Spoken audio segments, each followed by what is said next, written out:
anytime that you got a quarterback that can take you to these heights, I think we've got really good talent on this team, really good football character. And when you believe that your quarterback can take you the distance, it allows everybody just to play that 1% better, because they know on the other side that trigger man's capable of doing some really special things. So I think he's helped us take us to these heights. We have a lot of confidence in him. He's got a lot of confidence in himself. It's fun to be a part of.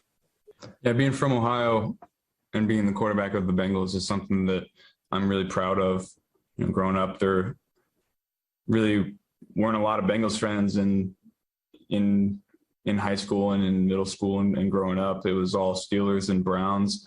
And then there were, a few Bengals fans here and there that kind of got made fun of a little bit. So I think as a team, we're excited to put a product on the field that the fans are proud of and that kind of gives them bragging rights. They haven't had that in a while. So, I'm excited to give that to them.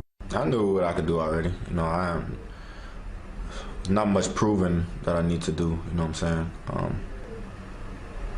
I'm not really worried about too much. As long as I play my game, make sure that no one's trying to take me out and distract me. So that's my main focus, to make sure I'm doing my job. Jalen Ramsey, when you watch him, what is so different about him than anybody else, and what's the big key for you guys? He's definitely probably the best cornerback in the NFL. And I think he do a great job of watching film. I think he do. He's just so rangy. He's a big guy. He's bigger than average corner. So that's what helps him a lot, because he can cover a lot of range and he could get to a lot of spots sooner than other corners. Us, we love to compete. And no matter what, wherever he's at, we're going to take chances and throw the ball to our guys. Yeah, man. I just want to shout out Michael Markham. You know who Michael Markham is? Who's Michael Markham? One of my elementary school classmates. If I had said I know who Michael Markham is, like, this dude is like a straight up liar. But you just nodded like, yeah. I was like, Markham. Okay, I'm waiting for it to click in. We went to Bienville Elementary School. But he was a Bengals fan. He was a Bengals fan. Was he from Ohio? No, he's from New Orleans. From New Orleans. Born and raised. He liked Icky Woods. He used to do the Icky Shuffle. He liked Eddie Brown and Tim McGee and Boomer Esiason. And I told you, I used to try to play fake like Boomer. And let's go superficial. And they went to Super Bowl 23 when we were in elementary school. Let's go even more superficial than usual. Said he liked, Eddie Brown and Boomer and Icky and all that.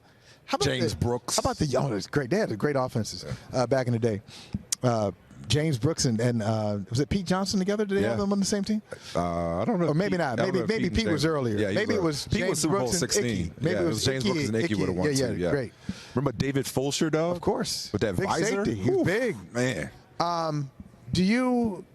about the uniforms? You think the uniforms are something that you would like? If you weren't from, Cincinnati, you're used to it, but nationally, helmets. I'm not sure about the helmets. How do you feel about them? I wouldn't put them at the top of the list, but I will say this. They can grow on you. Yeah. And here's what I think you need to do. You need to. No. I'm glad you. Well, no, you said yesterday. You were slick.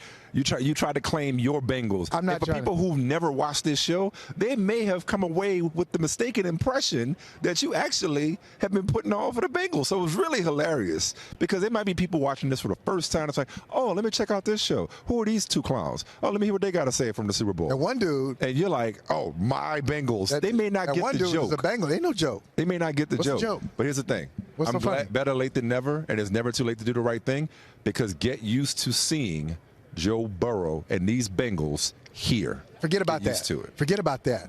I think that's really what I want to talk about. They're one win away from a championship. And I hear this a lot. Hey, Joe Burrow's going to be around for a long time. Bengals are going to be around for a long time. Yeah, true. They're here to stay. But it's almost like, yeah, they're going to be around for a long time, but right now, the Rams are going to win the game.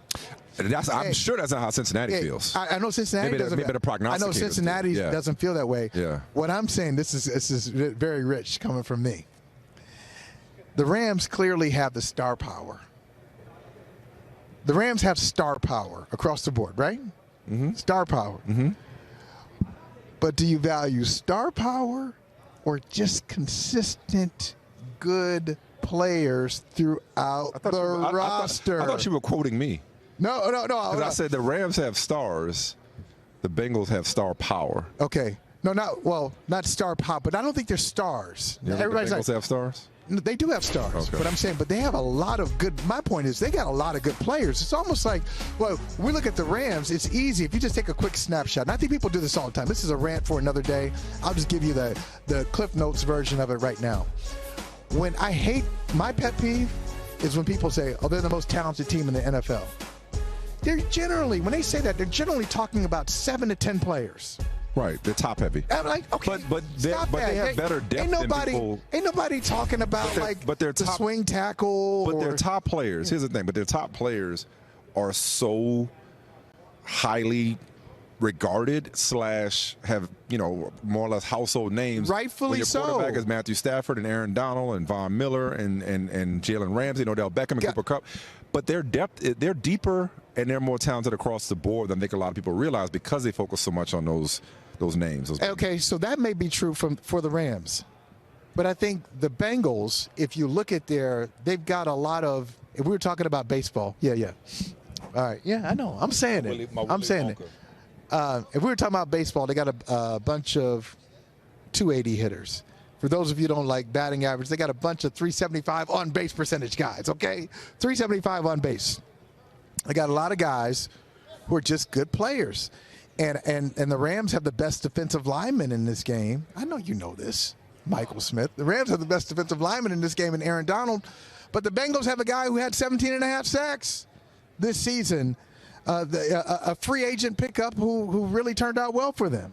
The cheap Bengals signed somebody? They did. And there was a great Mike story. Brown actually signed free agents? Well, not necessarily Mike What about Brown. Mike Hilton? What about him? Not only Mike Hilton. What about Awuzie? Awuzie was a top-rated Pro Football Focus's second-rated quarter. Here's what we've established. Is Michael didn't know what the hell he was talking about because he ain't know nothing about the Bengals. That's not true. So it was just easy for him to dismiss him. No, now that he's had a couple of days to actually look closely, he's like, wait a second. They're actually good. That's not true. That I didn't know anything about the Bengals. I felt it. Joe Burrow told you the truth. See, you don't want to listen. You just want to keep saying, oh, well, you didn't believe in him. Joe Burrow is 25. So he grew up right in that window, that 31-year window, Mike, a 31-year window when he didn't win a playoff game. So he told you the whole story, right? Just like a true Buckeye. He says, look, they were rooting for the Browns, they're rooting for the Steelers. If you rooted for the Bengals, because they never won playoff games, people made fun of you. Yeah. So they're in an interesting position. I'm going to say, in all seriousness, we talk a lot about the Bengals' future. Present. But the present is. I told you. It should be a pick-up game. I have not picked anybody yet. I'm waiting, but I am very reluctant to pick against. Not just because they're my Bengals. I'm reluctant to pick against the Bengals. Tell me this. Just real quick. Last word on it. I just thought of it. Do you know, you probably know this, and I don't know this off the top of my head. Maybe somebody's written about it, and I just haven't been up on my stats. Okay. This is the first time in NFL history you have 2 coaches under 40 in the Super Bowl? Is that true? I'm just wondering. I don't know that. I mean, Zach Taylor's like 37, 38. I don't know. Sean McVay's 36. It's hard to imagine. I can't imagine that 2 coaches under 40. Yep. And if it's happened before, it was way back in the day. Yeah. No, we have to look that up. Yeah, we have to look it up. To get our research. Just a thought I had. To look that up. Hey, thanks for watching Brother from Another on YouTube. Make sure you hit subscribe before you leave, and be sure to watch us 3 to 5 p.m. Eastern Time on Peacock. Appreciate you.